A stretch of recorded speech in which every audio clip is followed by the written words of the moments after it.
Hello and welcome to Issues with Jide, another edition. Here we'll talk about actions and inactions of those who shape our national landscape and political landscape and how these impact us positively or otherwise. I'm Ibrahim Shita. Today on the show, we will be talking about the Nnamdi Kanu saga, where the IPOB, MASSOB rejects Nnamdi Kanu's life sentence as Bianca Ojukwu pushes for political solution. Also on the program, we'll be looking at Trump repeating his threats to bomb Nigerian militants as bandits kidnap more than 300 school children in 1 week. In the course of the program, we'll take your questions, but first, subscribe to our YouTube channel and drop your questions in the comment section. It's important to mention that we can only read comments with human names and the ones based on the subject matter. I have joining me Vazu, the master himself from Abuja, Babajide Kolade Otitoju. Good to see you, Vikeo. Good to do this with you, Ibrahim. I say a big thank you to our esteemed viewers for their support through the years. We are seeing renewed agitation in the southeast following reported life sentence handed to Nnamdi Kanu, with IPOB and MASSOB rejecting the ruling and Bianca Ojukwu amplifying calls for a political solution rather than a punitive one. From a conflict resolution perspective, do you think granting a political settlement similar to the Niger Delta amnesty model could genuinely de-escalate separatist tensions and restore social trust? Certainly. What we cannot say at this stage with finality is whether it will put an end to the criminal edge to the whole agitation. There are those who are in this whole thing simply to make money. There are criminals, cultists who continue to exploit the so-called sit-at-home on Mondays to commit crime, to kill people. So even after Nnamdi Kanu announced that he had put a stop to sit at home on Mondays, even when the IPOB said it should be only on days that Nnamdi Kanu is taken to court that people can sit at home, a decision that he even eventually took a decision to scrap after he met with Eze Chukwuemeka of Enugu Aguleri, the late Senator Ifeanyi Ubah, and the chairman of the Southeast Caucus in the Senate, Senator Inaya Baribe. Nnamdi Kanu agreed during that meeting held inside his detention facility at the DSS headquarters that there should be no form of sit-at-home in the Southeast. But the criminals, the cultists who had hijacked the agitation refused to listen to Nnamdi Kanu's decision, which was conveyed in handwritten form. He wrote it in his own hand. He took that decision and wrote it down in his own hand for the whole world to know that he was no longer interested in any form of sit-at-home. But the criminals who had hijacked the sit-at-home agitation as a form of civil defense and civil disobedience did not stop. They continued to beat people up. They continued to kill people. They continued to stop schools from running on Mondays. They continued to stop traders from opening their containers on Mondays. And more traders diverted their goods to neighboring states like Delta, like Akwa Ibom. And the economy of the Southeast suffered tremendously.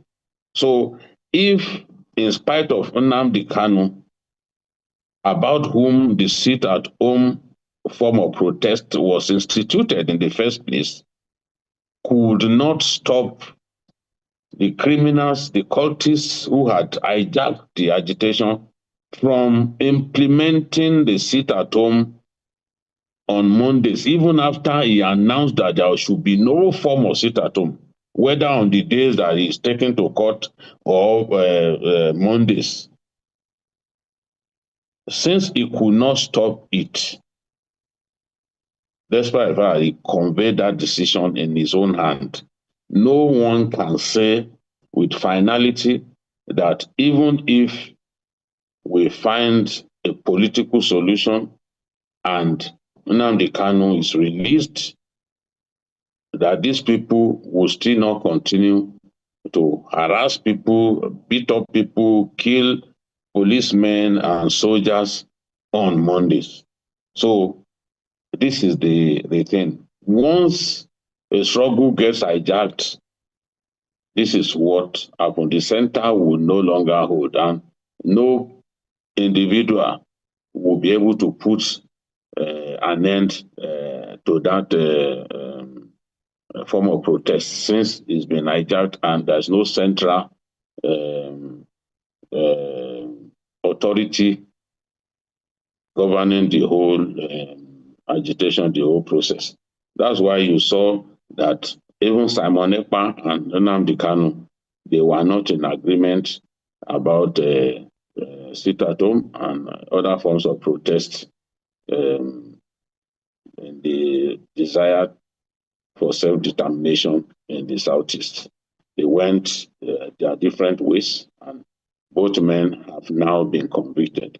But one thing is certain, despite Nnamdi Kanu's conviction, which MASSOB and IPOB have condemned. In fact, MASSOB accused President Tinubu of weaponizing state power against the Igbo population. They call the judgment a sign that Nigeria has entered an irredeemable fire. That's MASSOB saying that the sentence was not justice but vengeance. And they call the judgment biased in every form. So MASSOB also reiterated its position that the rendition of Nnamdi Kanu illegally, forcibly from Kenya to Nigeria was against international law and shouldn't have taken place in the first place. And they described the sentencing of Nnamdi Kanu as the sentencing of Ndigbo to life imprisonment in Nigeria. IPOB, in his own case, through a more powerful, says Kanu committed no offense known to Nigerian law. And the more powerful, the spokesperson of IPOB, said, for the avoidance of doubt, no gun, no grenade, no GPMG, no explosive, and no attack plan was ever found on Mazi Nnamdi Kanu. None. No witness, civilian or military, ever testified before any court at any stage that Mazi Nnamdi Kanu committed any offense known to Nigeria or international law. This is an undeniable fact. The only thing the federal government continues to criminalize is self-determination. Self-determination is a protected right, not a crime. Agitation is not a crime. Agitation is not terrorism. And requesting a referendum is not a weapon. This is the position of IPOB on this matter. And frankly, as we go on, I have to also recall that Bianca Ojukwu, the Nigerian Minister of State for Foreign Affairs, has also been talking about the need for a political solution. And she's saying this is not the time for blame game, that Ndigbo and Nigerians generally should come together and find a political solution to this problem. It was the same position held by the Deputy Speaker of the House of Reps, Benjamin Kalu, who said he was convinced that President Tinubu was not averse to the idea of a political solution to the problem that we have on ground, the Nnamdi Kanu situation. And he's saying that, look, now that the case has been decided in court, it gives them the impetus to pursue a political solution. That political solution was hindered by the fact that the matter was in court. So this is the position of Nnamdi Kanu. It's the same position that the governor of Abia State holds. And the governor of Abia State said the IPOB situation was badly mismanaged from the beginning, and is condemning those who continue to reap political capital out of the situation that Nnamdi Kanu has found himself. And he's saying, look, this does not make any sense. We have to come together and find a way to solve this problem. So everyone is talking about a political solution. But as I've said in the past, as someone who also demanded for a political solution, even before this matter escalated, even before Kanu eventually began behaving in court like somebody who had lost his head, I had pleaded for political solution.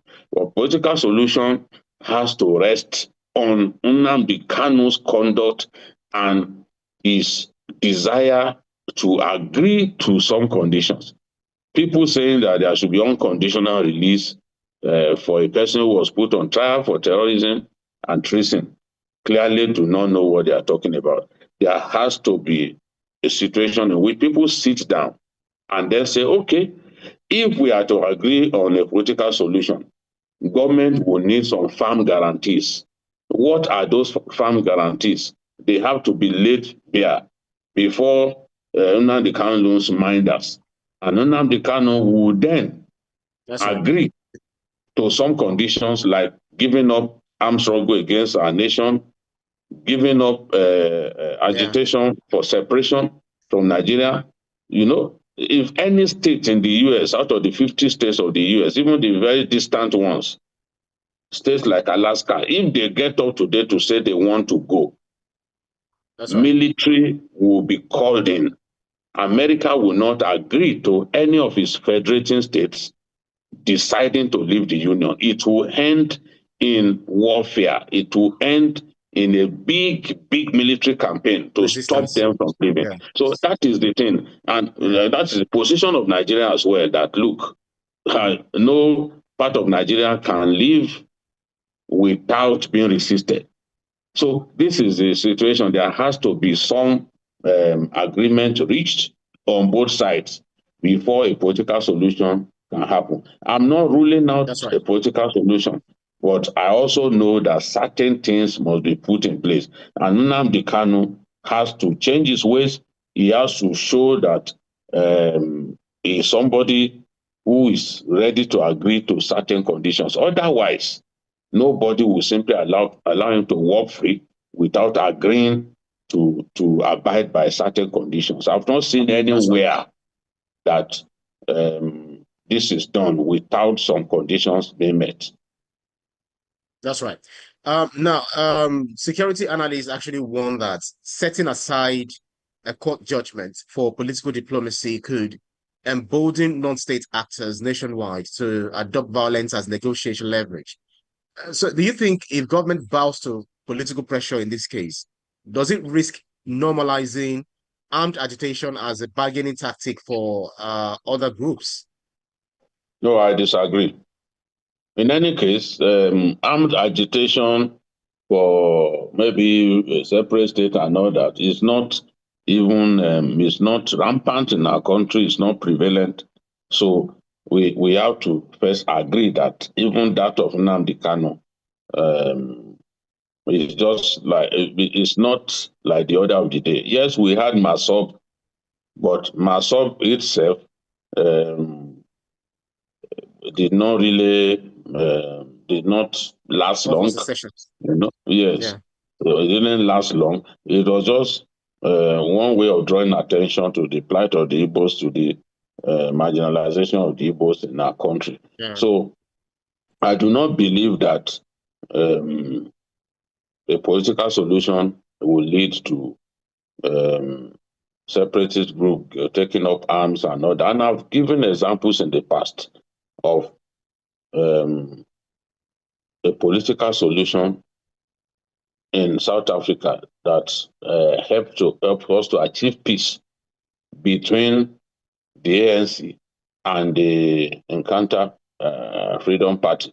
There was rampant black on black violence, beheading one another in public, stabbing one another to death in public. But at the end of the day, the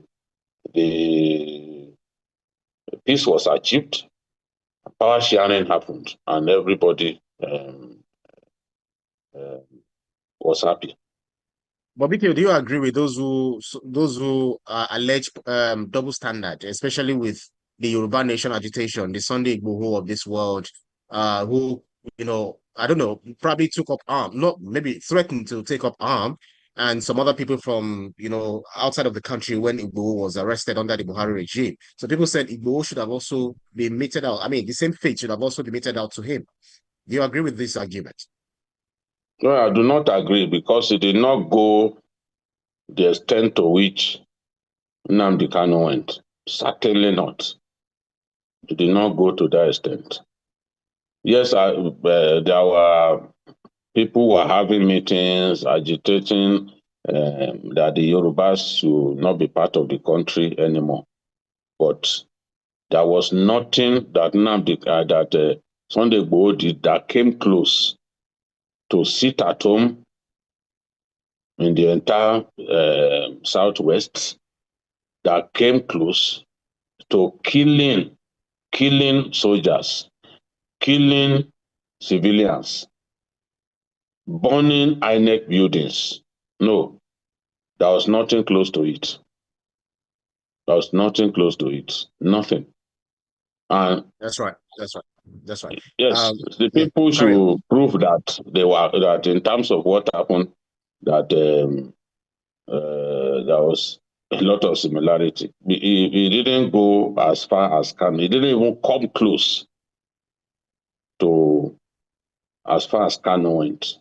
And no one will That's right. recall that during NSAS, for example, Sunday Igboho ordered people to be burning down houses or be killing soldiers and policemen.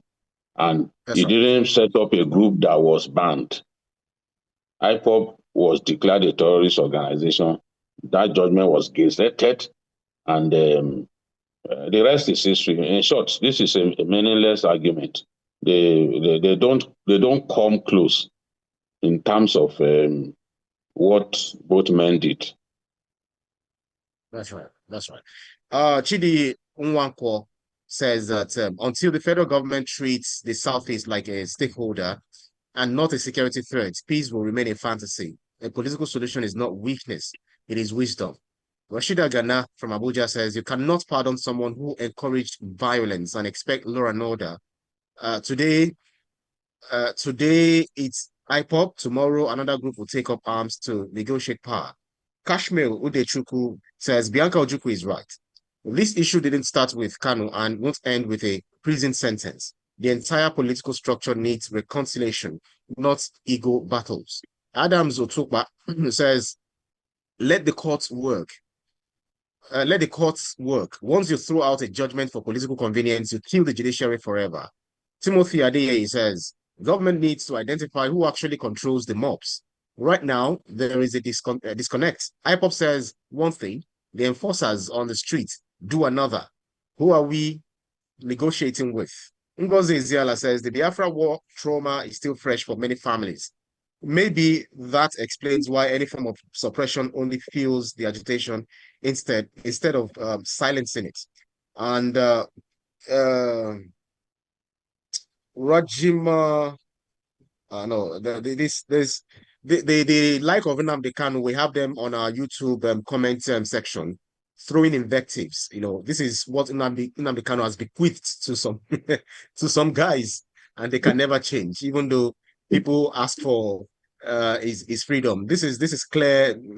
You trying to beseech the federal government to, and this is something you've been doing so far. I don't know where this one came from. Probably straight from Sokoto prison, as Nnamdi Kanu and misery. But let's change tact, Bikil. In the wake of another wave of mass abductions of school children, Trump's repeated claim that it would bomb militant camps. You remember it's going to be fast, vicious, and in his mouth, sweet. If he were in power, has reignited debate about foreign intervention in Nigeria's security crisis. Do you think external military pressure, whether from the US, Donald Trump's US, or allied nations, could meaningfully deter banditry and terrorism in Nigeria, or would it complicate the crisis further? It depends on the extent to which they go. I believe that we have not done enough to deal a mortal blow to these non-state actors, especially the bandits. We have not done enough. This is my view. And it is because we have not shown the political will to declare a total war, the kind of war that could last months, focusing on the contiguous states, blocking all exit points. This is what I had canvassed for years, but we have chosen to adopt the piecemeal bombing approach, whereby today you just bomb a fraction of these guys at a location, announce that you are going to another location on another day, which enables them to quickly leave that location so that by the time you drop bombs, you have only wasted your time. The post-operation assessment, when conducted, will show that you didn't really kill many people. And you have, in fact, wasted bombs and rockets, which are extremely expensive. Some of those bombs cost in excess of 12,000 euros, for example, just one bomb. And the rockets, too, they are very expensive. They are all produced abroad and brought to our country.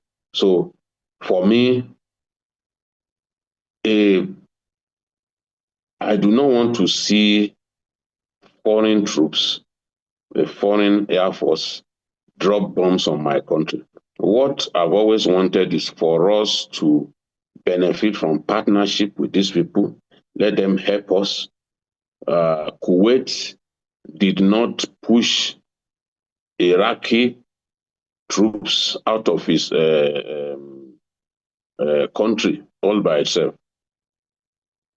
The Allied forces came together under the leadership of the US and the great war commander, Norman Schwarzkopf, the late Norman Schwarzkopf, and they successfully pushed Iraqi troops out of Kuwait that they had annexed. So I want to see, I'm not asking for the same kind of scenario which will see boots on ground in our country, but I believe that Americans can help us. Their air force is the best in the world. They are very effective. They can carpet bomb these bandits away from their camps. I'm sure they will have located their camps now and push them, away from those places, help us exterminate them. If they work with Nigerian troops, they will achieve even much greater success than to unilaterally come here, drop bombs here and there and leave. And it could cause collateral damage. It could even lead to innocent lives being lost. That is why we do not want to see that. A lot of innocent lives were lost in Vietnam when America went to Vietnam, to launch a war.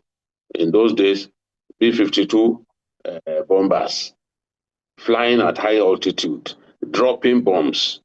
They didn't achieve profound accuracy because at high altitude, maybe about 50,000 meters, into the sky, you can achieve accuracy, Precision. and precision. You end up killing innocent people. So that is what we don't want to see. I believe that the Nigerians and the Americans, the armed forces of both countries, and the leaders of both countries can work together to make this happen. Now, the Nigerian government went to send a high power delegation led by the NSA, Nuhu Ribadu, to go and address the narratives, the false narratives and misleading narratives that suggest religious persecution of Christians, that suggest that 89% of Christians martyred around the world are from Nigeria, and that suggests government openly backs the killing of Christians in Nigeria. This is a most dangerous piece of falsehood to say the Nigerian government, our president married to an ordained pastor, would be encouraging the killing of Christians. It's absolute nonsense. And even during the congressional hearing on Nigeria, we had some of them say some startling things. I was shocked. So what that's the extent to which people have been brainwashed, the extent to which even Donald Trump had been brainwashed about Nigeria. He's been led to believe so many things about Nigeria that you and I know are not true. So the delegation went to say, look, there's no government hand in the killing of Christians. And they met, the delegation met the Secretary of War, who used to be Secretary of Defense, members of the U.S. Congress, State Department officials, and other stakeholders. And their mission was to show the full context of the security situation that we have found ourselves in our country, and show that Nigeria actually needs help rather than what it is going through today. They also went there and show evidence-based information about Nigeria's security situation, the counterinsurgency progress that we have made, and the interagency coordination that is going on, so that the Americans can see that it's not as if we are not making efforts. We are making efforts. Yes, we have to agree that our efforts are not good enough at this stage. But what I see is that in spite of their efforts, in a week in which they've met critical stakeholders in the US, trying to put down this tension between both countries, trying to put the record straight, trying to show that a lot of these things they are saying about Nigeria is dangerous falsehood. The president of the US appears to have even hardened this position and is insisting that Nigeria, in fact, let me quote him, said, Nigeria is a disgrace. The whole thing is a disgrace. They are killing people by the thousands. It's a genocide, and I'm really angry about it. They are killing people by the thousands. In our country, or is it a different country that we are talking about here? People being killed in thousands in Nigeria? Where? Where? You know, so my concern is the way governments, a lot of these people in the US have been led to believe that Nigerian government was even part of the killings. And when people have this notion, there is nothing that the government can say that they will be impressed about. There's nothing the government can say that will really, that they will believe. How do you believe that the government of Nigeria has a hand in the killing of Nigeria? And you see, Nigerian officials are saying, look, there's a lot of killings going on. We agree. But it cuts across the different faiths. And the problems of Nigeria are so complex that you cannot simply pin it. The security situation in our country is complex. You can't simply pin it on so-called persecution and genocidal acts against people of a particular faith. So this is where we find ourselves. Trump yesterday was still on this matter. And he was now boasting that, okay, that they'll give a lot of aid to Nigeria, there are a lot of subsidies to Nigeria, they are going to cut that. And he still thinks that we are, as a country, that we are a disgrace. So Trump's views have not changed. That is the unfortunate thing about this whole thing, despite the fact of our powerful delegation going to that country to set record straight. The president of the US has not really changed his opinion about us. He still thinks that we are a shithole of a nation. He thinks that we are a disgrace as a people, as a nation. He thinks that the government has a hand. The government is complicit. The government is involved in the killing of its own people. This is absolutely unfortunate.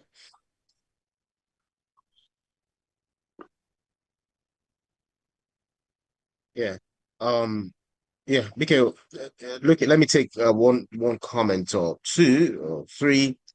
Grace Yusuf says, foreign help, my food, please. They will bomb our forests today and our own resources tomorrow. We've seen this movie in Iraq, Libya, Afghanistan. Hassan Isiaku says 300 children in 1 week and some people are still defending sovereignty. If we can't protect our own kids, maybe we need external pressure. Jamal Peter says Trump is not trying to protect Nigeria. He's playing global strongman politics. We should not allow our insecurity to become somebody's presidential campaign prop. The real Oluwaseyi Lawa says the real terrorists are not just the ones holding guns. They include insiders benefiting from ransom money and illegal mining. Airstrikes won't solve a business model. If you look at the United States Congresswoman, before Trump started making all these funny comments, there was Scott Perry, and now this Congresswoman during the hearing, Sarah Jacobs, she described as reckless President Donald Trump's military threats to Nigeria over alleged Christian genocide.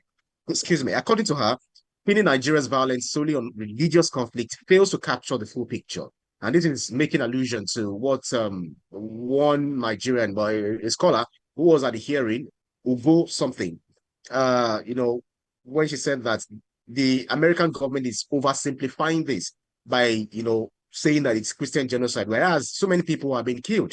And this is the same US that Trump has boasted of sending bombs, missiles to Israel, killing over 20,000 children. That's minus more than 200 journalists directly targeted by Israel, with Americans sending them bombs.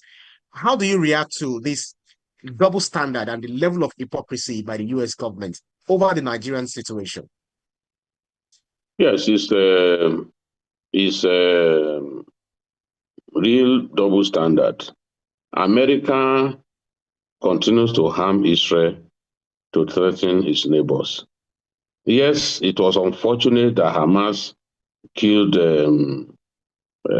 some Christians, some Israelis. Yeah, some particulars, yeah. Yes, but Israel has responded by killing more than 60,000 Palestinians for the killing of a little less than 2,000 Israelis. They've killed more than 60,000 in return, including direct attacks on journalists. Have led some journalists from Al Jazeera dead. And US is never seen to condemn such killings. It's double standard, and Donald Trump clearly is behaving the way George Walker Bush behaved at that time when they were looking for a pretext to attack Iraq and claimed that Saddam Hussein was manufacturing deadly chemical weapons, to use against the Kurds in northern Iraq. It was because they badly wanted a regime change, because people mocked the senior Bush, George Bush. They mocked him that, oh, you claim that you won the war, but Saddam still stands. So immediately George Walker Bush, the son, came to power. The first thing he said during his meeting with his staff was that there has to be a regime change in Iraq. And he proceeded to come up, he came up with a fake intelligence report that indicated that Saddam had acquired chemical weapons with the aim of using it on his own population And this was the pretext upon which America invaded Iraq. It was a personal thing, personal ego issue, because the senior Trump was taunted, and he couldn't get a second term in office because Bill Clinton constantly said, yes, you claim that you won the war, but Saddam still stands. So they felt that they had an unfinished business in Iraq, and George Walker Bush came. The job that his father couldn't finish, he decided to finish it by lying against Saddam Hussein that he had acquired chemical weapons. When they got into Iraq, they couldn't find any evidence to show that indeed chemical weapons had been stockpiled in that country. But they achieved their aim of coming into that country, forcing a regime change, and eventually putting Saddam Hussein on trial. He was eventually executed.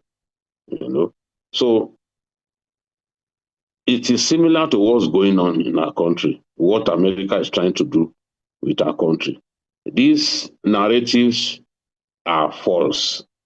Yes, a lot of Christian communities in the north central of our country have been attacked repeatedly by criminal headsmen, but a lot of it have nothing to do with religion.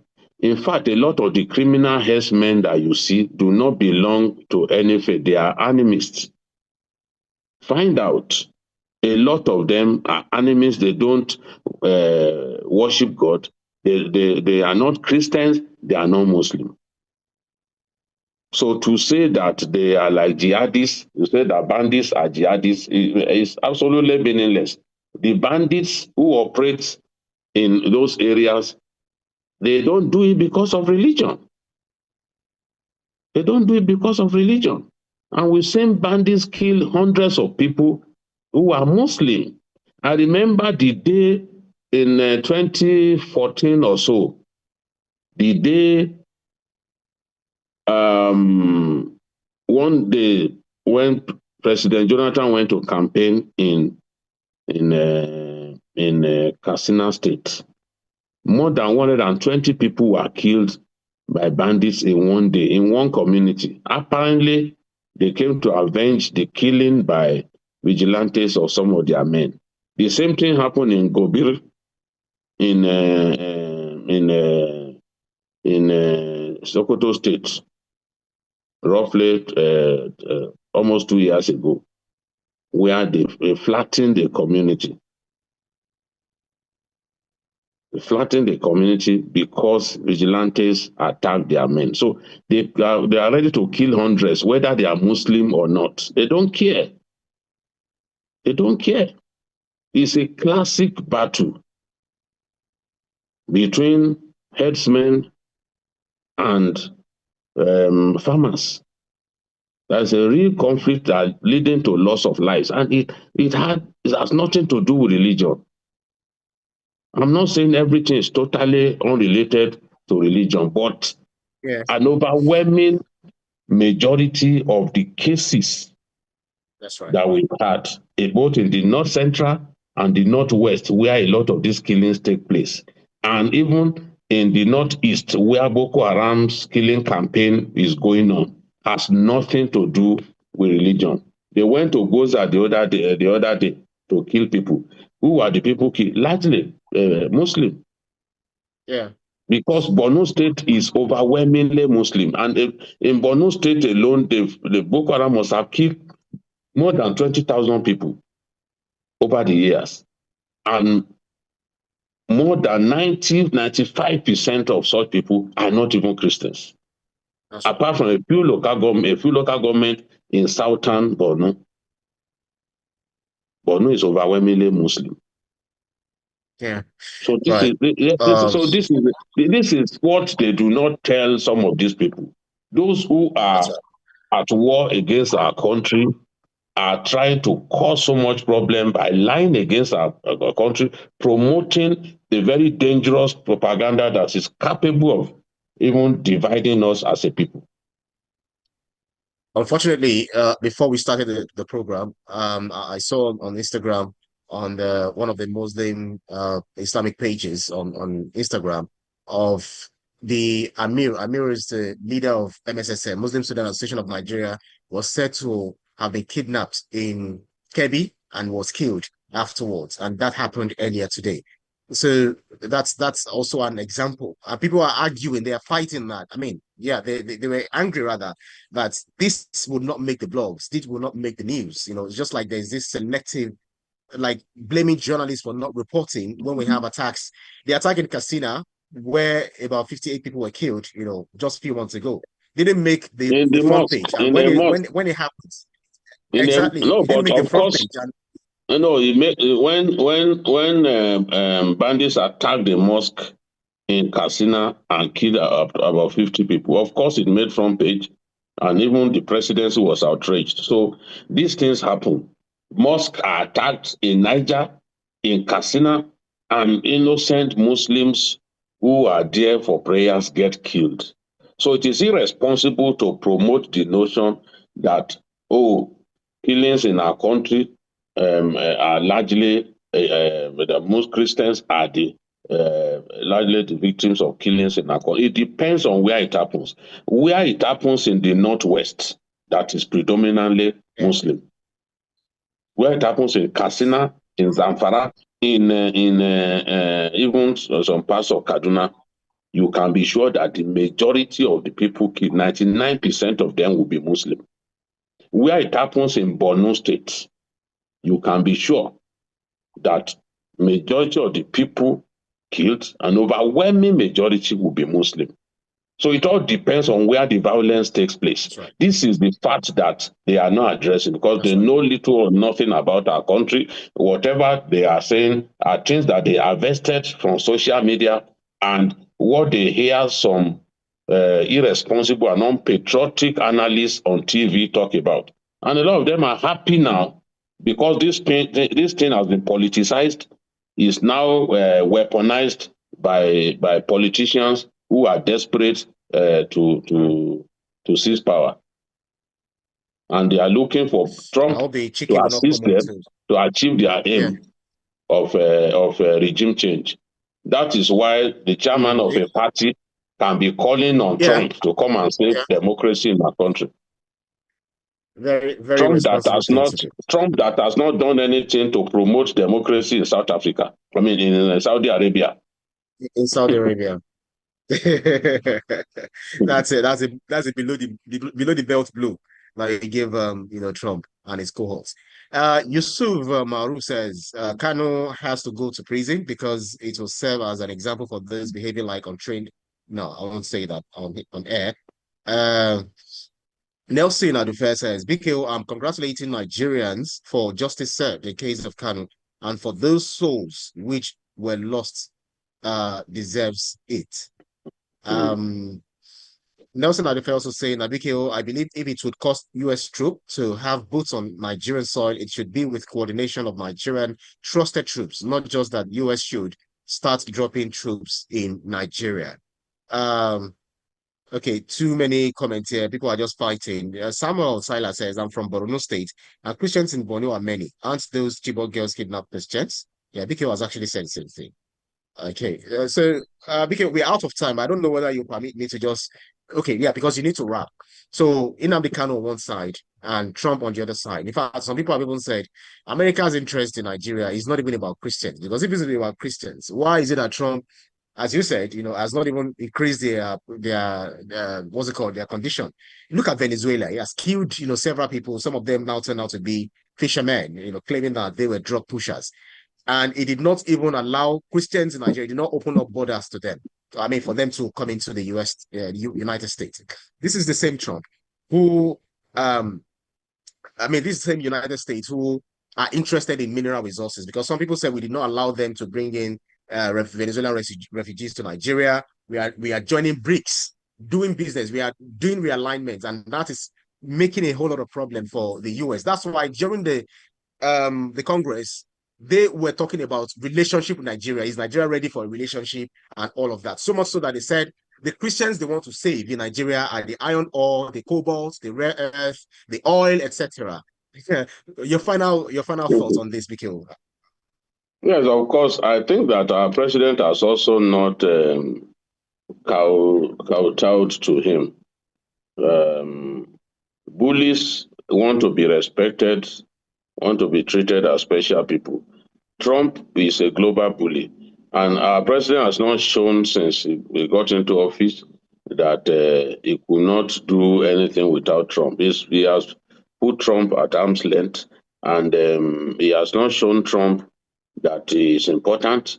And this is the sort of thing that they don't like.